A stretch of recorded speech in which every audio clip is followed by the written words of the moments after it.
சூப்பரான டேஸ்ட்டில் பூண்டு சாதம் எப்படி செய்கிறதுன்னு பார்க்கலாம். கிட்ஸ்க்கெலாம் லஞ்சுக்கு செஞ்சு கொடுங்க, மிச்சம் வைக்காமல் சாப்பிடுவாங்க.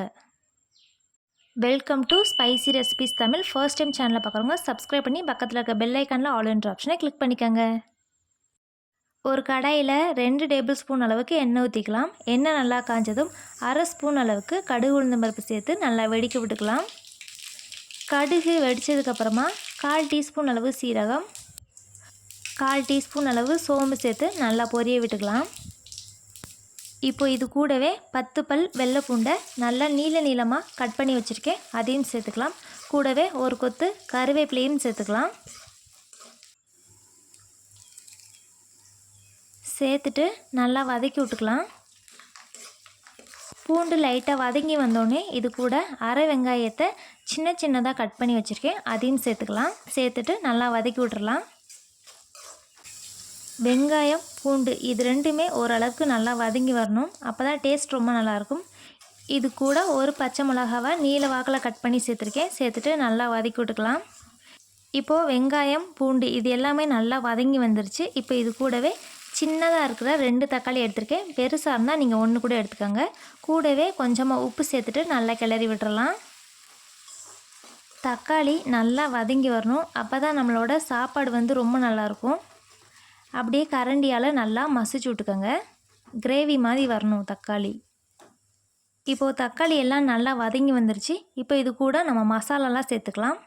1 டேபிள் ஸ்பூன் அளவு தனி மிளகாய் தூள், 1 டேபிள் ஸ்பூன் அளவுக்கு மல்லித்தூள், 1/4 டீஸ்பூன் அளவு பெருங்காயம், இது எல்லாத்தையுமே சேர்த்துட்டு அடுப்பை சிம்மில் வச்சுட்டு நல்லா கலந்து விட்டுறலாம். கலந்து விட்டுட்டு இப்போ மூடி போட்டு மூடி ஒரு 5 நிமிஷத்துக்கு வேக வச்சுக்கலாம்.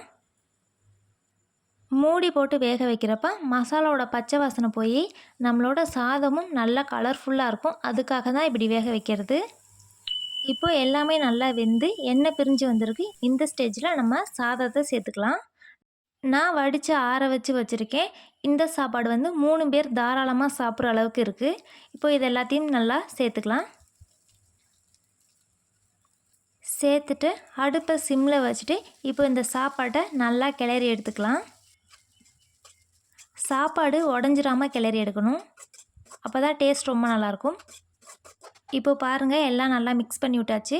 இப்போ இதுக்கு மேலே கொஞ்சமாக மல்லி இலைகள் தூவி அதையும் நல்லா மிக்ஸ் பண்ணி விட்டுக்கலாம். அவ்வளோதான், நம்மளோட சூப்பரான சுவையான பூண்டு சாதம் தயாராகிருச்சு. கண்டிப்பாக இதை ட்ரை பண்ணுங்கள். கிட்ஸுக்கெலாம் லஞ்சுக்கு செஞ்சு கொடுங்க, நல்லா விரும்பி சாப்பிடுவாங்க. டேஸ்ட்டும் ரொம்ப நல்லாயிருக்கும். டின்னருக்கு இட்லி மாவு இல்லைனாலும் இதே மாதிரி வெரைட்டி ரைஸ் செஞ்சு கொடுங்க, நல்லா சாப்பிடுவாங்க. இதுக்கு சைடிஷாக உருளைக்கிழங்கு வறுவல், அப்படி இல்லைன்னா சிம்பிளாக தேங்காய் சட்னி வச்சு சாப்பிட்லாம். டேஸ்ட் ரொம்ப நல்லாயிருக்கும்.